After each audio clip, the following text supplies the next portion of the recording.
Good evening, everyone. My name is Liz Vallee, and I am with the People's Party of Canada representing Chatham-Kent-Leamington, and you are watching the People's Forum. The People's Forum, where your voice is heard. Here we provide a platform for the people to be heard, and we interview different people each episode, and we allow them to speak their truth and have their stories heard. So tonight on the People's Forum, we have Nicole Journeux. Welcome, Nicole. Hi, Liz. How are you?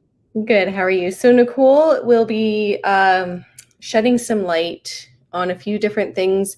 We'll be touching on the healthcare sector and talking about the issue of no vaccination, no job. But before we do that, I'm going to have you, Nicole, introduce yourself. Let us know what you do for a living and what your credentials are, please. Okay, sure, no problem. Currently, I'm a PSW. I've been a PSW for 3 years. I used to work in health and safety, and I have an accounting diploma from Sinclair College. So I spent most of my life in an office setting. I like it, but I thought I would be happier if I was taking care of people. I really enjoy taking care of people. I have a lot of patience, and I am very good at my job. I'm very fulfilled in my job. I love my job. It's nice to have something to fall back on because as a PSW, it's a lot of really hard work. It's a lot of walking. It's a lot of bending. It's a lot of body movement. So a lot of times people, when they get older, they can't do the job anymore. But I'm not at that point right now. I'm happy to do my job, and I love my job. That's wonderful. I gotta say, it's a very, very special job that you have, and it does take special people to do it. I really have a lot of respect for your line of work. So the Windsor-Essex municipality has mandated vaccinations. How has this impacted you personally? Okay, so Essex County revised their COVID policy. It's effective on September 7th. If anyone's interested in reading the article about the change in that policy, they can do so at windsorright.ca. The article states that employees must be partially vaccinated no later than September 7th and fully vaccinated no later than October 30th. The only exceptions allowed are bona fide religious exemption or medical exemption. And there's absolutely no choice in the matter. If I don't be vaccinated by September 7th and prove my status that I've had the first shot, I am going to be put on leave of absence for an undetermined amount of time, and it will eventually lead to my termination. Wow. Okay. So, yeah, I just got to absorb that for a second. So, if you don't provide your proof of your first vaccination by the 7th, they automatically put you on a leave. So they're not even allowing you to be tested or anything like that. So the policy that Essex County had in place before this, and COVID policies are not a breach of confidentiality in any way. They're publicly available. They have to be publicly available to people. So the policy that we had in place before was being surveillance tested. I'm unvaccinated, obviously, and my work made me sign a declination form stating that I am declining to get the vaccine at this time. Then I had to do an education session that's mandated by the government's mandate that they just put out about the safety of vaccination.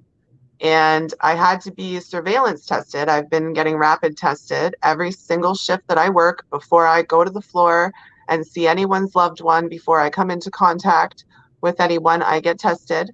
And as long as my result is negative, I can work that day. If it were to come back positive, I would be, it would be a different situation.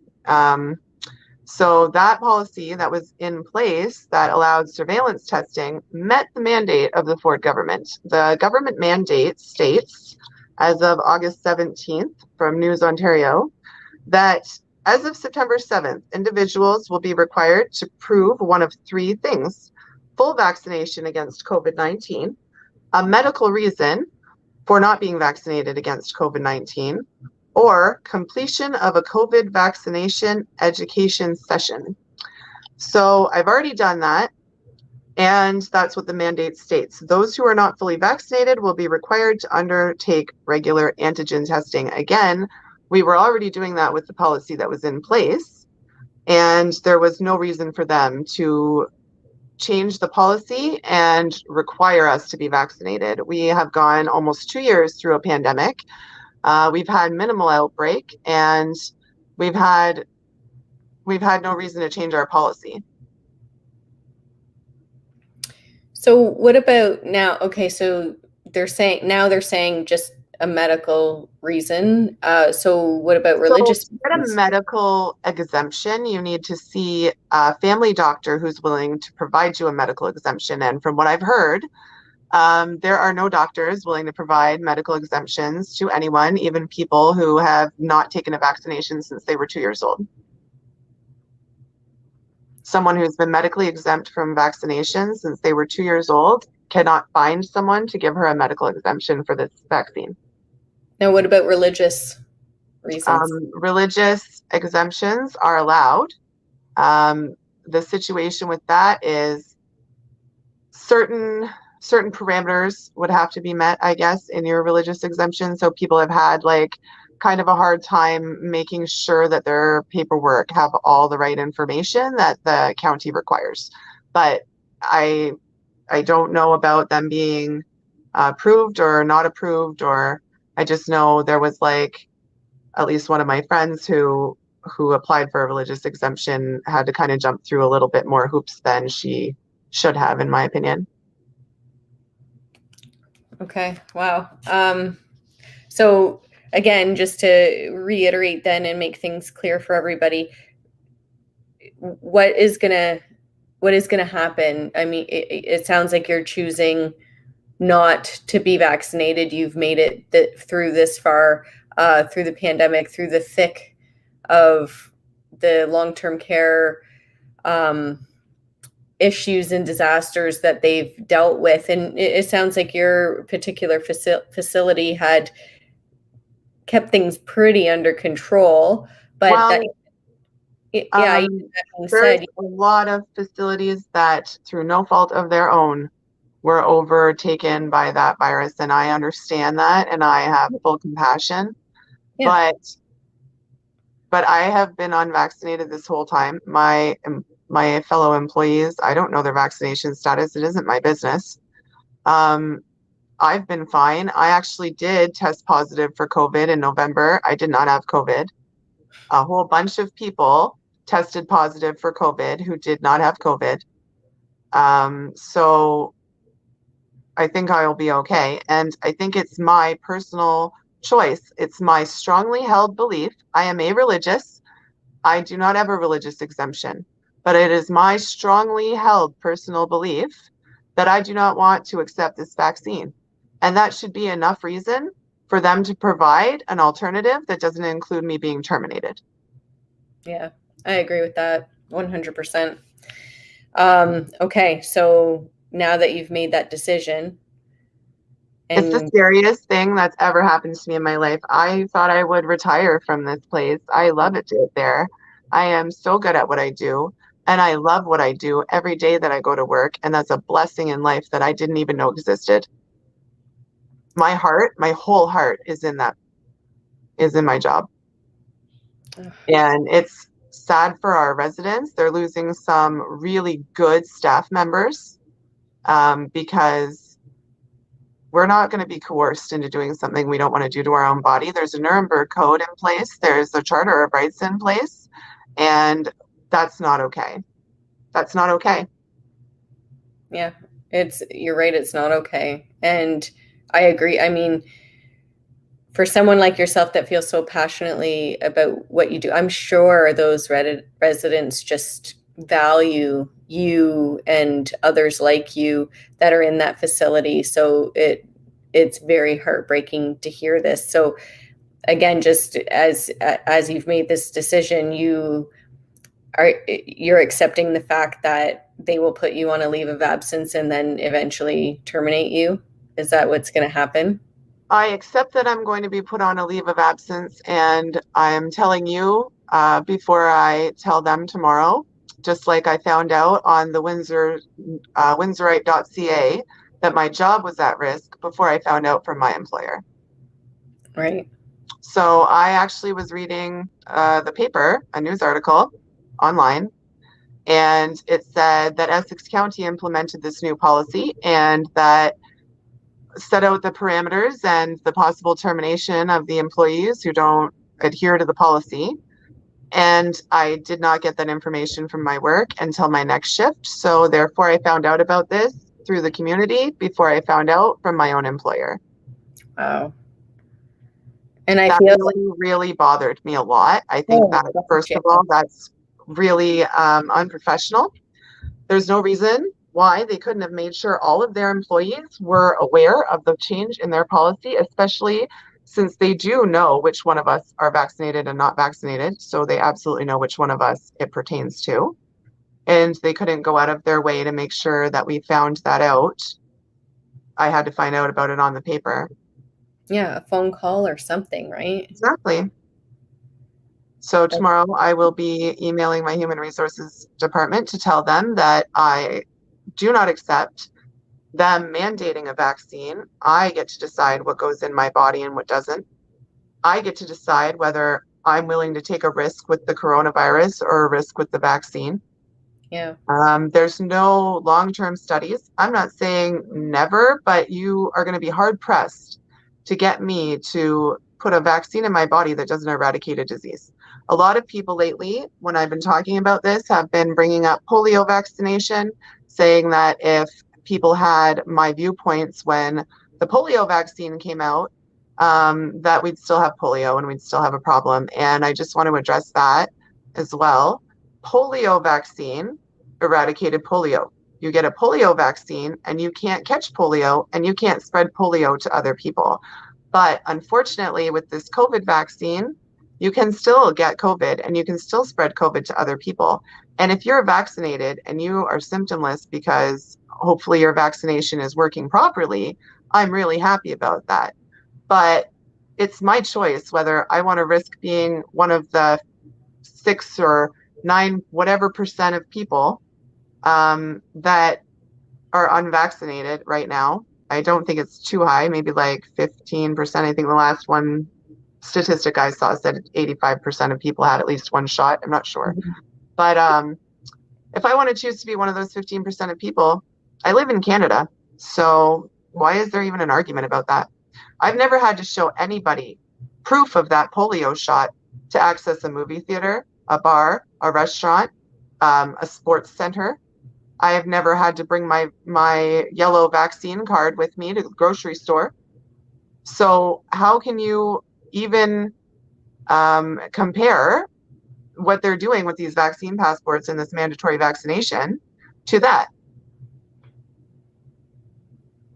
Yeah, I don't know. I mean, yeah, this is something we've never experienced ever, and I it doesn't make sense. It goes against our Charter of Rights and Freedoms, like you said. It is against the Nuremberg Code. There's a Nuremberg Code for a reason, and that for this very reason, what we're going through. Yeah. It'll be interesting to see what happens. That code was put in place to protect people from this very tyranny that's happening right now. So yeah. Have you heard of other public sectors that are enforcing this policy that is similar to yours, and what are they? Okay, so lately in the news, I've heard things like there's, we call it the Shirk in Leamington. It's called the Nature Fresh Arena, I believe now. It just changed names last year, so I'm not 100% on the name, but it used to be called the Shirk by all the people in Leamington. It's a rec complex. We have OHL hockey games there, and There's a pool and a weight room and a walking track. It's like a big recreation center. It's a big deal in Leamington. And the news is reporting that the SSHRC has made it mandatory for anyone to come onto their property that they must be fully vaccinated and provide proof of that. But again, COVID policies have to be public documents. So I went and I actually looked up their policy, and it says in their policy that as of September 8th, they'll require individuals 12 and over to show proof of full vaccination. And if for any reason, including medical exemption, religious exemption, or if you choose to remain unvaccinated, then you have to show a negative COVID test result from within 12 hours of your entrance. So the news is reporting that you can't go on the property without a vaccine, but the actual policy states that you can. Also, the Windsor-Essex County Health Unit. So the government put in this mandatory vaccination policy. It's actually mandatory for places to have a policy. And they set out what has to be in that policy, and that includes a provision for people who are choosing not to be vaccinated. But they left a lot of ambiguity so that they could tell the health units that they have more of control over what's going on. So I went and checked the health unit's website, and it's not their employee policy. It's the policy for employers in Windsor and Essex County. And on their policy, it states that you can be exempt from the vaccine because of religious exemption, medical exemption, or item C, if you choose to remain unvaccinated. And you will be required to do twice weekly surveillance testing if you choose to remain unvaccinated. But they set out another subsection in that policy that allows employers, not requires employers, allows employers to delete item C from their policy and just not allow anyone to work there that doesn't have the vaccines. So obviously the health unit is encouraging that, but again, will not take responsibility for actually requiring it. So in the news, you've been hearing a lot about St. Clair College and the University of Windsor and all of the colleges and universities in Ontario requiring vaccination for students to step foot on campus. It started with the dorms. They said to live in the dorm, you have to be fully vaccinated. Then they said to step on campus, you have to be fully vaccinated. But I'd like you to know that if you go to the St. Clair College website, you can view St. Clair College's COVID policy. And on their website, it states that item number 4, if you have chosen not to be vaccinated at this time, so items 1 through 3 were item 1, you are fully vaccinated. Item 2, you are medically exempt from being vaccinated. Item 3, you are religiously exempt from being vaccinated. Or item 4, you choose to remain unvaccinated at this time. The consequence of the choice to not be vaccinated, you are required to watch the educational video, same educational video they required for me to watch to be unvaccinated. Sorry. And you have to participate in self-administered COVID-19 testing. So twice a week, 72 hours apart, you have to self-administer a COVID-19 test provided to you by the college, and you have to self-report your results of that test in the SIS system. So there's no nurses or doctors involved in that. You as a layman student, no offense to them, but they are not doctors or nurses, can just walk in there and administer their own test, hopefully properly, and then report on their own results. So that is certainly not requiring a vaccine to step foot on campus like the news is leading us to believe. Would you say, sorry. So would you say that I've been worried about people, who have been coerced into this, and to be completely honest, in my experience, most people that I talk to who have the vaccination. They're more than willing to talk to me about it because I'm very open about discussions. And I've talked to a lot of people who are vaccinated, and then like the answers that I get over and over and over again is they got vaccinated to travel or to get back to normal. Rarely ever does anybody tell me, there are a few people who have told me this, but rarely does anybody tell me that they're doing it because they're afraid of catching COVID and something bad happening to them.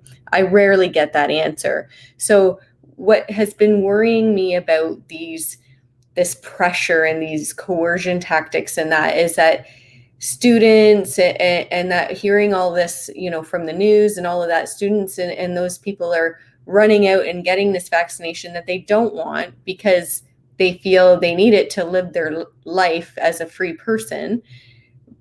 But if people were a little more patient and waited, then maybe there are some ways to still be able to have your life to live, but not have to put something in their body that they didn't want to. Would you kind of make that observation as well? I think that's actually an excellent observation. I don't know anybody who's told me either that they got this vaccine because they're terrified of COVID. Some people do know people who work in the hospital and have heard some horror stories, and they are not necessarily feeling comfortable about COVID. But even those people, when I ask them why, they say it's because they want to travel.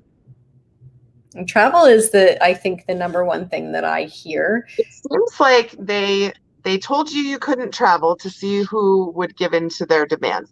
Then the people who said, okay, no problem, you know what, my country's beautiful, I will refrain from traveling. That's fine.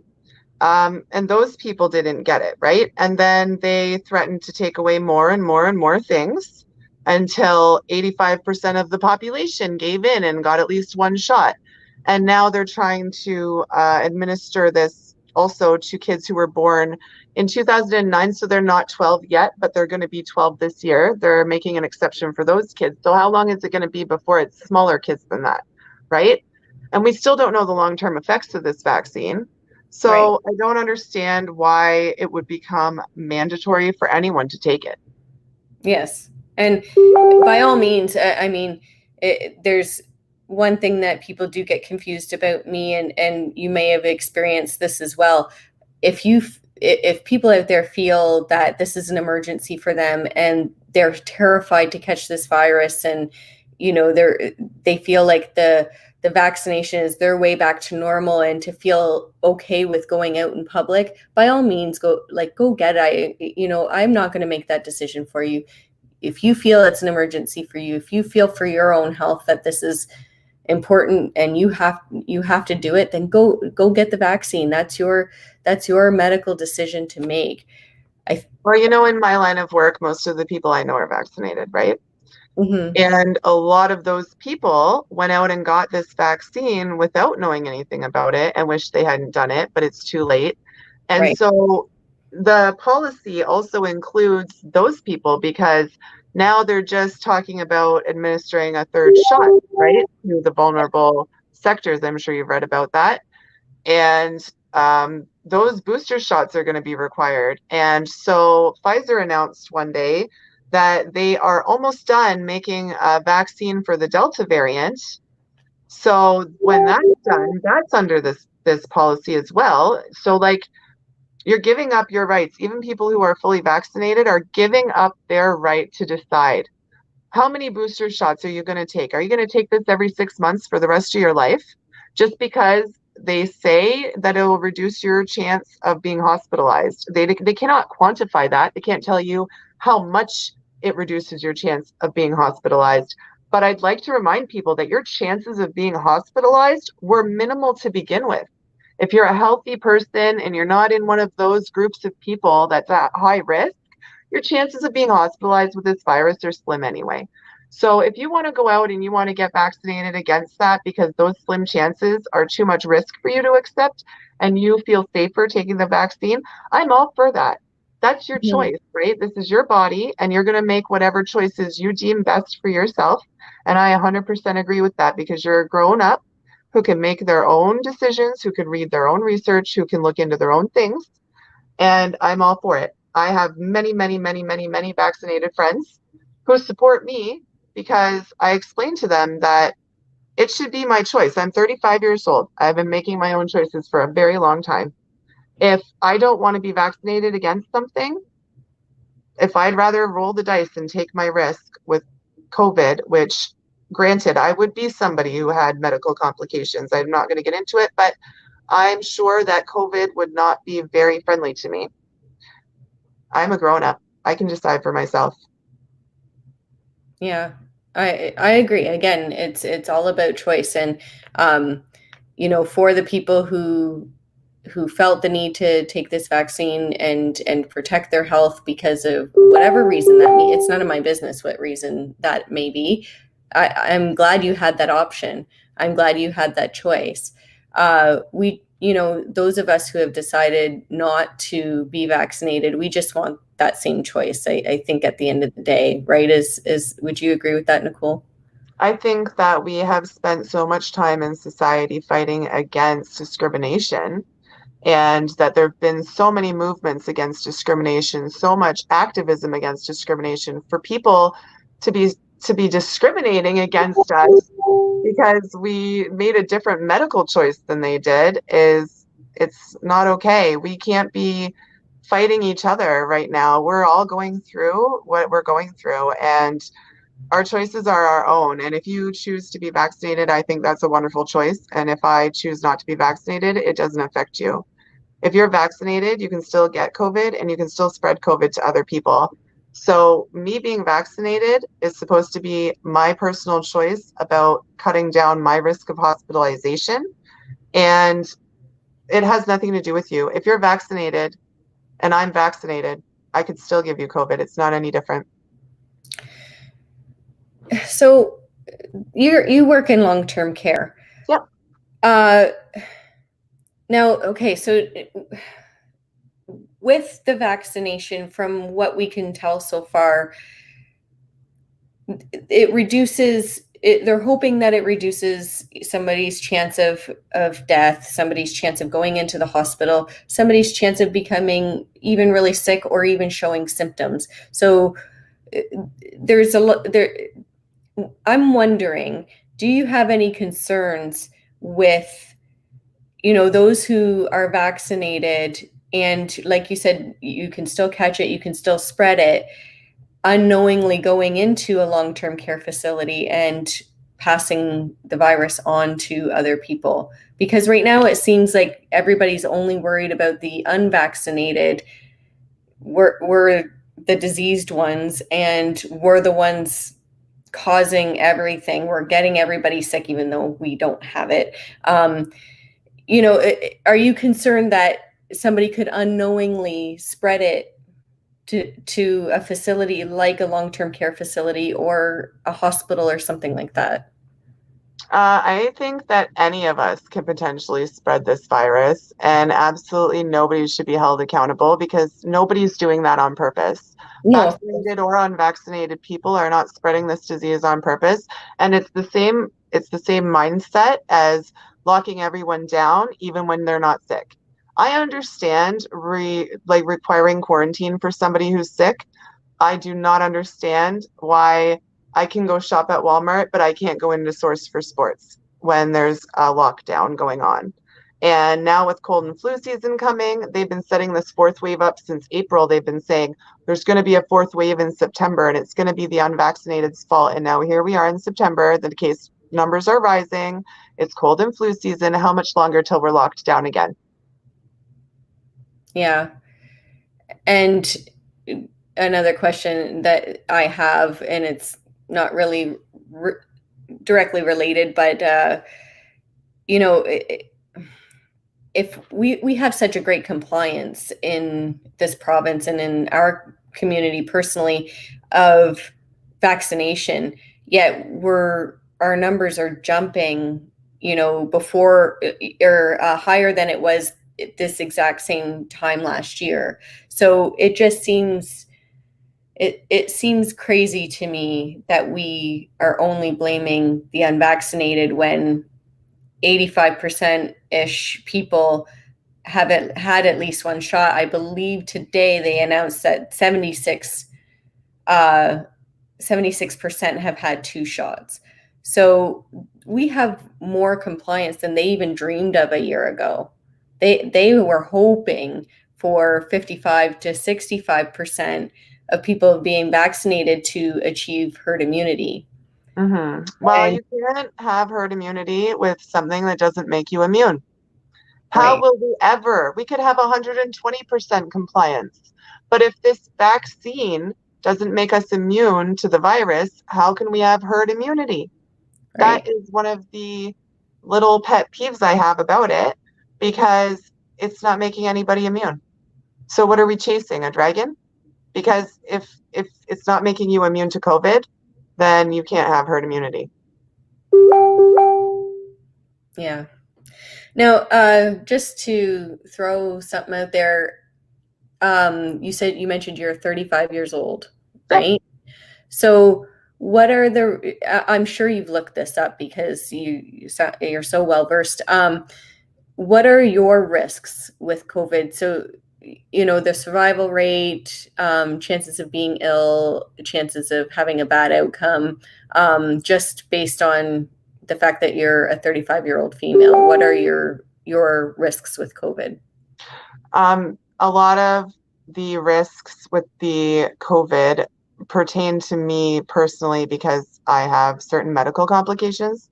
Normal 35-year-old people are relatively safe from COVID. If you're in good health and you're in good shape, there's very little risk to you. As for the vaccine, there was AstraZeneca out. I was in the age group of blood clotting issues for that vaccine, and they since have taken it from use, as far as I know. The VAERS reporting site, the last day that I checked was last week, and it had 595,000 adverse reactions reported from the vaccine, which is a lot. And I'm not comfortable with taking my chances with the adverse reactions because of my medical complications, but I don't qualify for a medical exemption. Right. So I'm not willing to take the risk on my life with the vaccine when I can wash my hands and wear a mask and socially distance and stay away from people and avoid catching COVID completely. Now, with your job that you have, would you say the amount of precautions that you take, has that made you feel really confident in your protection? So, the amount of PPE and safe health practices that you guys have in place to be able to work there and to be able to care for the residents, would you say that it makes you feel like pretty safe? And I mean, it seems to I have feel worked so completely far. safe at my work. My Yeah. work has excellent infection control practices, excellent isolation policies and procedures in place. My work is a very safe place to be as far as any virus goes, whether that's COVID or the flu or a stomach bug. We are well protected at my work. That does not represent all PSW work in all places. There are so many mostly privately owned care homes where their employees are not as well taken care of or protected. And unfortunately, some PSWs have died during this pandemic because they contracted COVID at work. So that isn't representative of all the PSWs. Me personally, with my work, yes, I feel very, very safe. And I feel like my residents are very, very safe because I get tested every single day before I start my shift. I've never complained about that. Nobody has complained about it. Um, the unvaccinated people were perfectly happy following the policy, taking the education, signing the document, and doing the surveillance testing. So I don't understand why that was safe for 2 years and now all of a sudden it's not, because we didn't spread COVID around the home by being unvaccinated before. Yeah. And so what I've noticed a shift in is kind of an attitude towards healthcare workers who are deciding, what's best for their own bodies. And a year ago, and a little over a year ago, people like PSWs, nurses, doctors, healthcare workers in general were called heroes. Paramedics, all those people called heroes. And now I don't like the vibe that I get that towards that industry anymore. It's just it's either it's either these people are disgusting, or these people are selfish or careless, and I hear these things being said by other people. The Toronto Star the other day printed an article where they quoted somebody saying that all unvaccinated people could die for all they care. We shouldn't be allowed to receive medical care for COVID if we contract it because we didn't get the vaccine. I don't know what the heck is going on out there, honestly. How can a paper print something like that? How can the news turn people against each other? That's propaganda, and it's being driven by somebody, right? Yeah. No, So people are falling for the propaganda that's going on out there, and they're not aware of the fact that they're being misled. That's why I wanted to come on and talk about these different policies, because yes, at my work, you have to be vaccinated to work there as of September 7th. But these other places that they're reporting on, that's not even true. Right. Well, it's good. It's good to know, and it's good to. I'm going to encourage everybody who, are making that decision for themselves. Just look into it. Go through the actual policies with a fine-tooth comb, and see where your particular employment stands, because again, it's a personal choice. I think everybody needs to make that for themselves. I do not believe that people should be forced into it. If they want to talk about this vaccine passport and it's dividing society, it's making it so that people can't access services the same as others. Like, this is segregation. They're segregating society right now. We fought wars to end segregation, and here we are repeating it. Absolutely. It's absolute segregation, and it's splitting people up. Not just neighbors and friends, but families. I know people who have told me that their family's having a family reunion, and if you are a family member but you are unvaccinated, you are not invited to that family reunion. Yeah, and it's ruined people's funerals, weddings, birthday parties. There's children out there who haven't had a birthday party in years. Yeah. They haven't had their friends. That's the other thing I wanted to talk about, was the state of the education system during these lockdowns. So obviously everyone's students were pushed online for learning, and I'm a mother and I watched my children struggle, and it was very hard for my child. He has a lot of anxiety now, and it's really upsetting. So they did that the first lockdown, the first time they closed schools down, they went online, and then they let them go back to school in the next September. And my child hadn't seen his friends in so long. My younger son hadn't seen his friends in so long. He had social anxiety before he went back.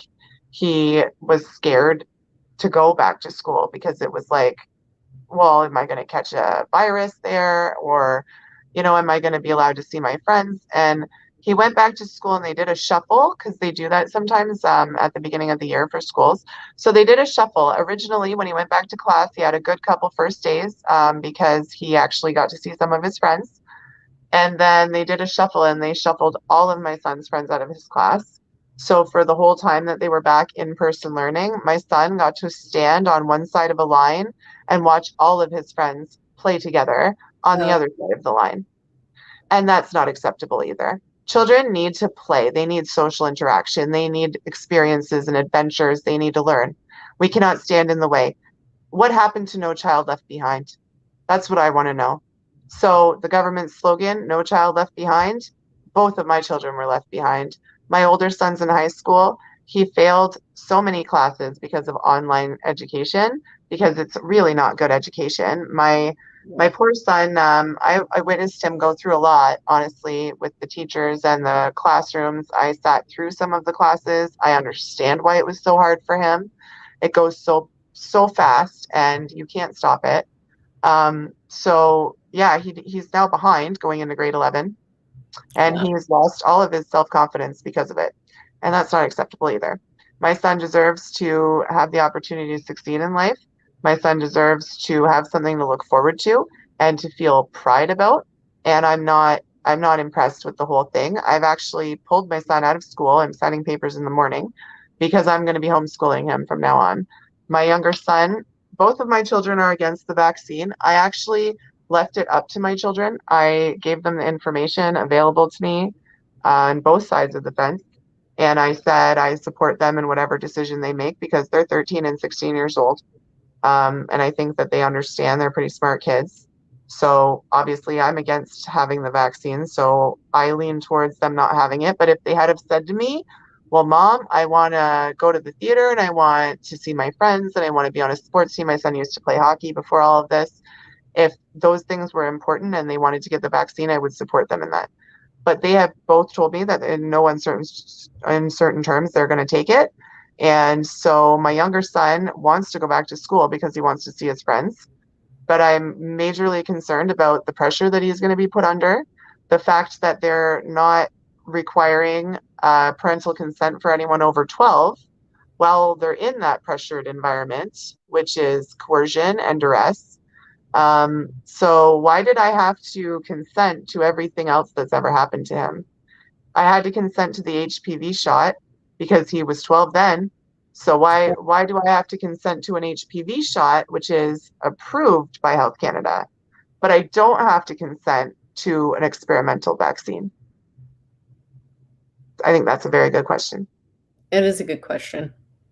It is a good question. And I'm sure that I'm going to end up having to pull my younger son out of school too, but I mean, again, I try to let my children make their own decisions and he wants to go to school. So I've told him if he's under undue pressure, if they try to vaccinate him against his will, he is to call me. I will pick him up immediately. Do not let them put that in you against your will.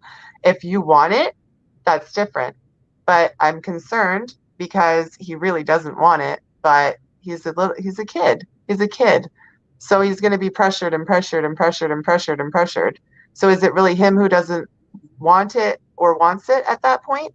Because now he's been pressured into something. So can he really make his own decision? well, yeah, I mean, I know that's the law and all of that, but no, I mean, if when I think about myself back when I was that age, or even as a 20-year-old, I didn't know what the heck I was doing. I didn't know anything about life, and I still, I had turned to my parents to ask them anything about life. And there's Even nothing stopping them. He is 13 years old. If I say I don't want him to have it, which I did not tell my son how I felt about it before when I asked him what he wanted to do. I just presented the information factually to him on both sides. And I said, I want to know what your opinion is. And then I told him my opinion. So it was not influenced by me, which is not the same thing he's going to experience when he goes to school. And there's going to be a lot of kids his age that are also bullying him for this. And there's no bullying policies in schools, but they're very rarely enforced. And in my older son's class, one of his online classes, one of his teachers brought up the vaccine status of one of the girls in the class because her parents don't agree with vaccination at all. And people have been saying you have to be vaccinated to go to elementary or high school. That's not true. If you didn't vaccinate your child, all you have to do is sign an attestation saying that you don't believe in it. That's the only proof that you need, and then your child can go to school even though they're unvaccinated. My children are fully vaccinated except for this COVID vaccine. I am not an anti-vaxxer in any way. I'm just more interested in seeing the long-term effects of this before I decide whether or not it's worthwhile. And I want to know quantifiably what exactly I'm vaccinating for, because it's not to stop me from getting or spreading COVID. So what is it for? If it's to keep me from being in the hospital, what are my chances of being in the hospital? And what are my chances of not being in the hospital if I take the vaccine? Right? Yes. So it's not that I'm an anti-vaxxer. That bugs me because it's not true. But some people are. And this teacher basically got the whole class started on this girl because she's not vaccinated at all, and they were bombarding this girl with information, and the teacher did nothing to control the class. So Wow. I'm concerned about that going on, but in person. My son took screenshots of it because he was going through things while he was on online school with the teachers sending him private messages that were very ignorant. And I had him screenshot everything, and I told him, every time the teacher corresponds with you, just take screenshots, because it's not on email. There's nowhere for anybody to read what they say in those private messages, right? So my son had the foresight to see what was going on with this girl, and even though it didn't affect him, he took screenshots of all of it. So he has proof of it. There's proof of this stuff. It's not unsubstantiated claims.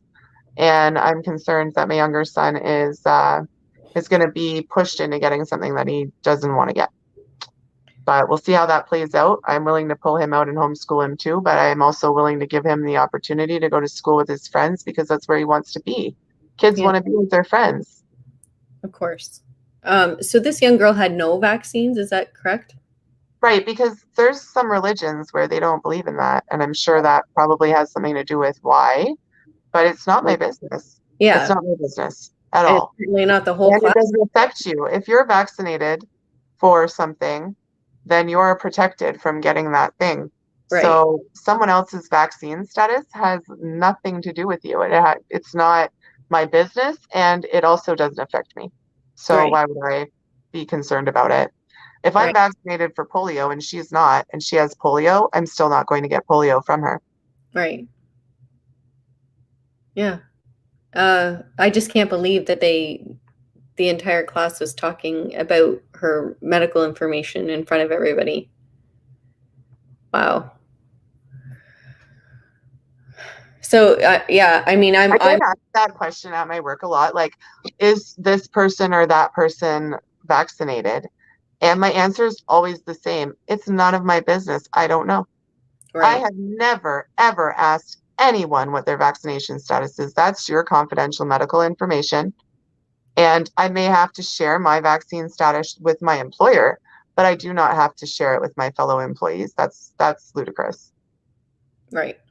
Or the rest of the world if Exactly. if you choose or not to. I mean, we're obviously, both of us are pretty open about our lives and our status and all of that stuff. And I'm transparent about my decision, but at the same time, I really, again, I've said it before, but I'll say it again, I really, really, really discourage anybody from asking anybody else what their vaccination status is. That is their personal information, and you don't need to ask. It's none of your business either way. And I just don't understand where we got to a point where it became okay to just be in everybody's business and to dictate what people do to their bodies. Like, I don't understand. I don't understand why it became okay for someone else to demand what you put into your body as an injection, as a medical injection. And there's always been accommodations available for people who choose not to be vaccinated or choose not to take a medical treatment, right? So there's Right. always been accommodations based on religion and medical exemption, and I understand, because those are charter rights. But it is my strongly held belief, which is also included in the religious section of the Charter of Rights. I am a religious, but I have very strong convictions, right? So that should be covered. That should be my right to have a strong conviction. Absolutely. Without having to attach it to a deity to say, this is my body, this is not what I want. Yeah. I should be able to do that, and there should be no consequence to that, because I never had a problem if I didn't want to take any of the other vaccines. Nobody ever stopped me from going to the theater. Yeah. Nobody ever asked me to prove that I wasn't going to give them measles, mumps, and rubella. Or even the flu. Exactly. And as far as that flu vaccine goes, there was accommodations in place for that too, because there are other alternatives, right? So you could take the flu vaccine or you can take Tamiflu. Yeah. Instead of taking the flu vaccine. And so there's a lot of people in healthcare talking about the fact that there's no Tamiflu for COVID, which I'm not going to get into because I'm not a medical expert at all. Sure. But the fact of the matter is there was accommodation. Well, surveillance testing is just as good of an accommodation as Tamiflu. Especially when you're doing it for every single shift. Yeah, like every single shift before we go there. And we required testing. Well, the hospital did not require the nurses to be tested at all. So how come when you are sick with anything, but let's say you had COVID, are you going to come to me at the long-term care home and ask me what to do? Or are you going to go to the hospital? Yeah. So why am I doing stuff that the hospital's not doing? The hospital should be doing it too, was my argument then. Yeah. And I don't know what the hospital's policy is right now. I couldn't find a copy of it before my interview with you, but I'm still going to be looking for it, because if the hospital accommodates people who choose not to be vaccinated, I'm pretty sure that we should be doing that too. Mm-hmm. And I don't trust what the news is reporting because, as I stated and proved, they've misrepresented numerous claims that places are requiring vaccination, period, when there is an accommodation for people who choose not to be vaccinated included in that. So I will be reading the policy, not the news, on that one. Yeah. That's probably wise. So I'm going to back up quite a bit here, because of your situation and your type of work, being in long-term care and working with long-term care residents. Could you go back to the beginning of COVID and kind of through COVID and give us a bit of a window of what that experience was like? Because I think, again, I feel that your job is such a special job, and it really takes truly caring people to do it on a regular day, but then you had to do that through a pandemic as well. So when you think back to the very beginning of COVID, what was that like for you as a PSW? Well, during the beginning of COVID, there was lots and lots and lots of people that were taking leaves everywhere. So everywhere was short. We were all working extra. We always work extra anyway, so it wasn't that different. But there was a lot of people off for that. And then once COVID came in, they kind of locked the whole building down. They weren't letting any visitors in, and so our job got a lot harder because people with dementia don't really understand what you're telling them all the time. So you could tell them that there's a virus and that the reason their loved ones aren't visiting them is because there's a virus out there and they're just not allowed right now. But they are bawling their eyes out because their wife of 45 years left them. That's all that they understand, because they haven't seen her, haven't heard from her.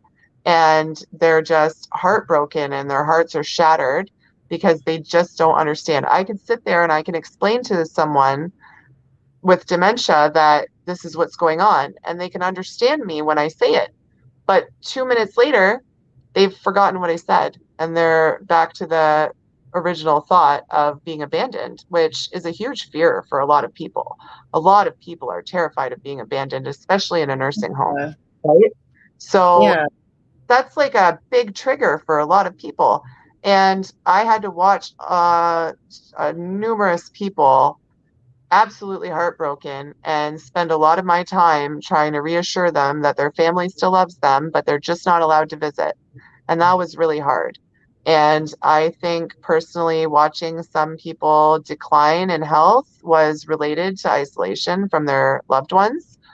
And it always bothered me because at the beginning of this, they said, well, it's your duty to protect your grandparents, your elderly, the elderly, the elderly. And I 100% agree with protecting the elderly. I don't mind getting tested. I don't mind putting on the proper equipment to protect them, to protect myself. Everybody is safe that way. However, isolating people is not the answer. And a lot of the people that are in nursing homes right now fought in the last war. They fought for our freedom. They went and they fought in Germany. They fought all of the things that are going on right now. They fought them and there was bullets involved. So nobody can ask somebody who's 95 years old with dementia what they want because they can't tell them, right? Right. But do you think somebody who stood against bullets for our freedom would want us to just roll over and give up our freedom? And No. isn't it kind of rude? It always struck me as kind of rude to use those people as the scapegoat to take our freedom away. Yeah. I find it really disturbing. And I think if I was 95, I'd rather spend 3 days with my family and die of COVID than not get to see my family for 3 years, but be alive in a nursing home. And they couldn't do activities. There was a lot of stipulations by the ministry put in place for nursing homes. So they couldn't do activities. They couldn't eat communally in the dining room. They were supposed to stay in their rooms at the beginning. There was a lot, and that was from the Ministry of Health, right? So the Ministry of Health said to protect these people, they had to be completely isolated. But I feel like just like the rest of the population, the isolation was not good for them. I don't want to see them be isolated again. Yeah.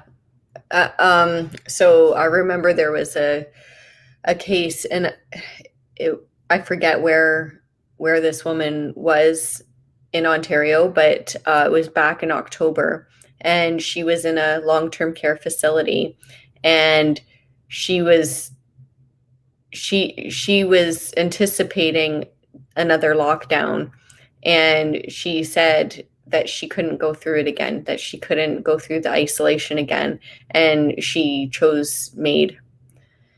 Well, And there was like an option at the beginning of this for people to take their family members home, so that they weren't isolated from them. The problem is that a lot of people, once they get to being in a nursing home, they require a lot of care, and not everyone is able to give that level of care to someone, first of right, all, or just not equipped. They don't have the equipment, they don't have the money, they don't have the time, whatever it is. There's a yep, reason why these people are in a nursing home to begin with, right? yep, So that's not the answer. Just you could take them out if you want to. There's very few people that could actually handle taking their parent or their relative or their loved one out of a nursing home and caring for them themselves, unless they do what I do. But I mean, that's a small portion of people. right. It's very Right? small. Yeah. And so, yeah, this woman, back in October of last year, she didn't want to be isolated again. She couldn't handle it. So she chose medically assisted death over just staying in the nursing home and going through another lockdown. And that broke my heart. I couldn't believe it. I couldn't believe that this was happening. And, I wish I had the opportunity to speak with, people who are of that age group and in either, It's amazing, honestly. Talking to people that have lived such long lives is amazing. It's just unfortunate that they can't advocate for themselves. And part of becoming a PSW is agreeing to be the advocate for your residents, for the people that you take care of. You are their advocate. You're their voice. You're their hands. You're their heart. You're their body. I'm here to say, like, isolating people is not the answer. People can wear PPE, they can take tests, they can do other things. Isolating them, again, is not the answer. Watching them, so you would see on the news, people would be out at the windows and they'd be holding up signs and stuff. And we had like a program, I'm sure a lot of nursing homes did, right? Where like we had iPads and stuff so that they could see and talk to their families. Like we did do everything we can. Like where I work is a really good place. We did everything we could so that they could see and talk to their families. Sometimes that made those people more upset than not seeing them at all. Yeah. Because they couldn't touch them. They couldn't see them in person. They were looking out the window and talking on the phone to them, and it is not the same. And it upset sometimes them a lot more than when they just hadn't seen them for a while. It must have No been fault of their own, no fault of ours, no fault yeah. of anyone, but that's the regulations that were put in place, right? And I feel like the regulations that they're doing right now are isolating us from our job. Threatening termination is pretty serious. There's no reason for that. If we're an outbreak, we could be on leave of absence. Then when we're not an outbreak, we could be at work. Like, I don't know, there could be another alternative to this, but termination is a little extreme. And so It's is very isolating the elderly. it's like it goes back to what you're saying about it. I can understand if somebody's sick, then you isolate them, right? They go into quarantine. Totally understandable. If I was sick, I would be in this room by myself, isolated. I have no problem with that. I've isolated myself throughout this pandemic with no guidance whatsoever, just based on my own, especially at the beginning. I isolated myself. I was like, yep, I'm not going anywhere, doing anything. I don't know what's going on, blah, blah, blah. But again, isolating, quarantining somebody who is actually sick. Okay, yep, most people understand that. They're fine with that. They most certainly do not want to pass that on to somebody else, no matter what it is. But you're perfectly healthy and you've been doing this job this whole time, this amazing special job that requires a certain skill level and a certain passion and compassion to do it. And they're going to terminate someone like you. Like, it just seems absolutely insane to me. Just absolutely insane. You were good enough all this time, but now you're not. It's absolutely insane. Yeah, it is actually. And it's not just PSWs, right? It's all employees of Essex County. So police, fire, EMS, Sun Parlor Home. There's a bunch of different things under that canopy, and they're all facing the same situation as we are. So it's not just me, it's not just us. It's a policy that affects a lot of different departments that are really important, right? Right. So I don't know how many police officers aren't vaccinated, how many firemen aren't vaccinated, how many EMS aren't vaccinated, but I do know that I would rather have one there than not there. Right. I don't know how many PSWs are vaccinated or unvaccinated, but I can tell you that I'd rather have an unvaccinated PSW as a partner than be working alone. That's a very powerful statement right there. That is a very powerful statement, and I agree. And what are we going to do if we lose all of you? I don't know what we're going to do. I really don't. This has been something that's honestly worried me over the last little bit. We lose all of you workers that do these special services that nobody else can do. What are we going to do? Well, they must think we're easily replaced by people who have taken the virus or the vaccine, I mean, right? They must think we're just easy to replace because our experience counts for nothing, obviously. They'll just take somebody else, train them. They have all kinds of programs going on all over the province right now, right, for training PSWs. So they'll take you in, they'll train you themselves. As long as you're vaccinated, you're better than me, I guess. Yeah, but good luck with that. You guys have already had a hard time. Trust me, I'm really good at my job. I'm not trying to be tooting my own horn, but at the same time, lots of people will tell you I am very, very good at my job. They are losing something important when they lose us. I have no doubts in my mind. I'm just saying, people like, whose family members are in there need to understand that we are compassionate caregivers. We are the people who love your family when you are not there. And we never stopped loving them, even though we were going through a pandemic, even though life was super hard for us for a while. We never stopped caring for your relatives.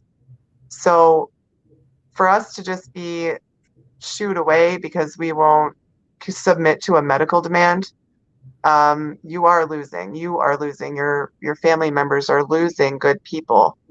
And Yeah. there's a lot of people that are taking these jobs because the training is free and provided and the money is good right now. And those people are not the same quality. I mean, some of them will be wonderful. Some of them will be great at their job. Some people who graduate college before when we had to pay for it are not great at their job. Don't get me wrong. I'm not Right. saying that they're not worthwhile. That there are going to be lots of worthwhile people that come out of that into this career. But just keep in mind, it's free education and it's good money right now. And how many of those people are planning to stay in that career for the rest of their lives? And how many people are still going to be there in 5 years?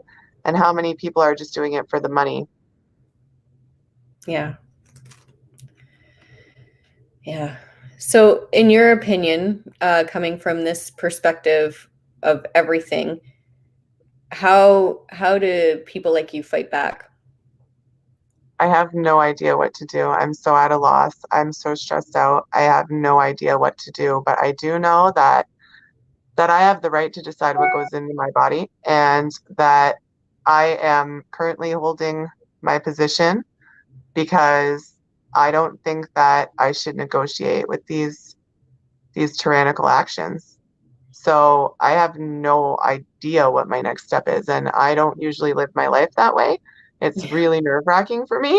I'm a planner, Yeah. but I didn't put this policy in place. They didn't give me enough time to really think about it. I have thought about it and thought about it, but I don't feel comfortable taking it. So I'm going to have to find another job. And it sounds like it's going to be pretty hard to do Hmm. because lots of places are now coming up with this mandatory vaccination, although I'm not sure how many of them are actually mandatory, as we went over. But it's going to be a lot harder, right? So my son, he wanted to get a part-time job when he turns 16 in October. He's almost 16. And I don't know if he's going to be able to. So that affects them too, right? So Yeah. Yeah. It's so sad. Well, I can tell you this: people like me are not going to give up. I'm definitely going to keep fighting. I'm never going to give up on this fight for the government to honor our Charter of Rights and Freedoms and to honor our bodily autonomy. Um, this is a huge battle, but we got to stay strong. I'm going to stay headstrong, and I'm going to, just like you, you've made your decision. You're taking your stand. I've made my decision. I'm taking my stand, and it doesn't just stop with the vaccination or the vaccination passport. It's all encompassing. It's been little by little over the last couple of years, and they just take that little bit and that little bit, and when you isolate each little bit that they take, it can be justified, right? but if But you notice, every time we get put on lockdown, we get less and less things back, oh yeah. right? So like this has been the plan from the beginning, obviously, to get to this point. Yeah. I don't doubt that for a minute because look at how it all went, right? So you take stuff away, you isolate people, they're desperate, they're gonna do what they want to do, which is fine. But my desperation is to not take the vaccine, and I should be allowed to do that Yes, and still 100%. keep my job. So you're Yeah. threatening my children, you're threatening my livelihood, so that threatens my children, Yeah. right? And luckily for me, I have like accounting credentials. I have other experience. I can go out of healthcare if that's the way it's going to go. I'm sad to do it. I love my job. I love my job so much more than I've ever loved any job I've ever had. But the fact is, there's a price on it that I'm not willing to pay. So I'm going to have to use my other credentials and get out of healthcare completely. That's so sad. I hate hearing that. That is just absolutely heartbreaking to hear that. um Just really quickly, I want to touch on, you were mentioning your son used to play hockey. Yeah. Is he not playing it anymore because of what's going on, or did he already decide not to play? I think it's a little bit of both, but the last season he played was like right before this whole COVID thing happened. So to go back, he kind of goes back and forth. He hasn't been like a hockey player from the time he was 2 and then he quit when he was 13. He plays for a couple years, then he takes a year off. So like it's kind of like not the passion that it is for some of the other kids, right? But he likes it and it's exercise and it's something that he can do. Yeah. So he was playing hockey. I don't know what decision he would have made the following season, but he wasn't allowed to make one either way because they didn't have hockey at all. So there's kids that are very passionate about it, probably the future NHL players, you know what I mean? And those kids were really affected by the fact that hockey was closed. And Yes. now that hockey is allowed to resume, all these children have to be vaccinated to play. So like those are children. How can you require children to take experimental vaccines? They're not at risk in any way. Children are very, very, very, very, very, very unlikely to have complications from COVID. So Yeah. why would you require their vaccination? Great. Yeah. And I mean, as a mom, I'm feeling the same. I'm terrified. I'm terrified of what's going to happen next because my son, he wants to try out for AAA, and Oh yeah, yeah, that's and pretty serious. That's good. it. Oh yeah, he's quite the kid. He's one of those kids I was talking about that's very passionate about hockey and played his whole life, right? I mean, and he's involved in so much. He over the summer baseball, BMX, he just likes to go at life, right? He's just like go at That's it. But good. I'm terrified of this conversation I'm going to have with him because, he's told me all along he doesn't want the vaccine, but now is this going to be the coercion that works, for It's him? like they just they know everybody has a price somewhere, right? That's what they say anyways. Everybody has a price. I think me and you don't, but most people have a price.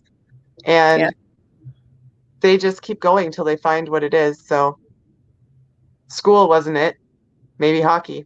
Oh, Right. there's the rest of the 12 and up crowd, right? Like mine's I didn't get this vaccine this whole time and now I'm going to be terminated. And they wanted to know if that was my price and I didn't sell. I don't know what my price is. Yeah, I hear you. I know. Life is precious, man. Life is precious, and we all have to live it our own way. And we, like you said before, we live in Canada. We live in Canada. We're supposed to be able to live our life freely.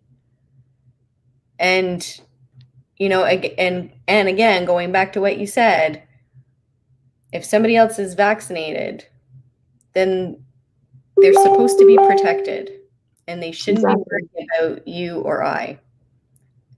And I don't keep people who are vaccinated out of my life, but they could be carrying it and spreading it to me because apparently they're less likely to show symptoms. So it could be a bigger risk for me to hang around vaccinated people. I don't think of it that way though. I don't care. They're all just people to me. Everybody's just people to me. I don't care about anything. I just love you no matter what. That's just how I am. I just love people no matter what. And the choices that you make are yours and yours alone. And I don't know where this all got twisted. Yeah, and when it all started out and people were choosing to be vaccinated, that's how it was, right?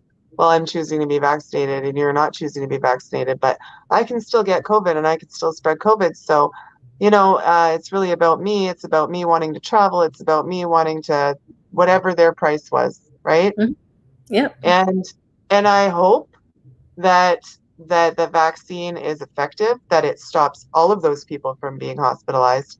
I hope that it is exactly what it's supposed to be. And Yeah. I really hope that it works because I'll tell you, if it does, and all those unsubstantiated claims become substantiated, I might consider taking it. But at this Yeah. current time, I don't feel that there's long enough term testing to understand what the complications are. And that's my choice. And it's not about whether I like you or you like me or whether you have COVID or I have COVID or anybody has COVID, you know? Yeah, I hear you. All right. Okay, well, that was awesome. Those are all the questions that I've had tonight. Is there anything else that you need to add in, tell us about, or anything like that? Did we get to cover everything? I don't think so. I think I covered everything. Yes. Thank It was you a for lot. having me. It's a I lot, right? appreciate the forum. I wanted to bring that message to the people because I feel like they should know some of the things that I said. Um, I really do appreciate you having me on as a guest, and I think I hope you win the election. Thank you so much, Nicole. Thank you for your support and thank you for coming. Have a good night.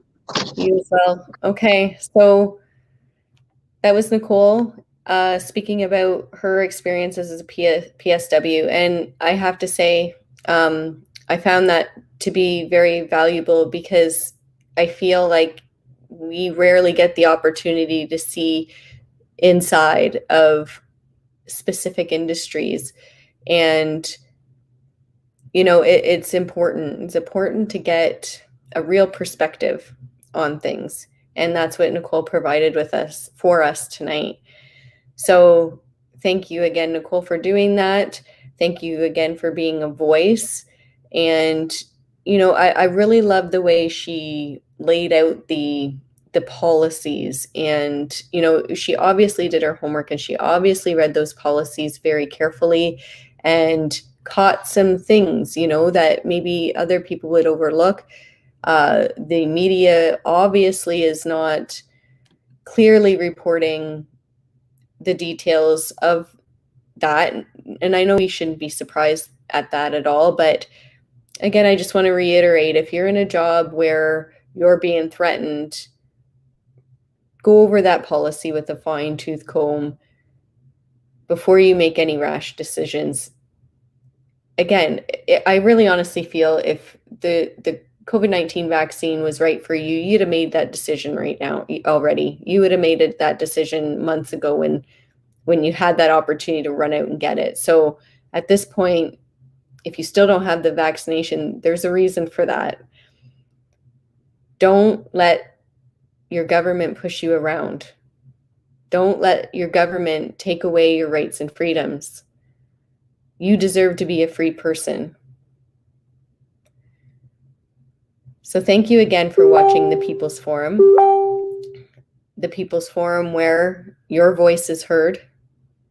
This allows that platform for real people to come on here and talk. And it's their point of view, it's their perspective. It's all about the people.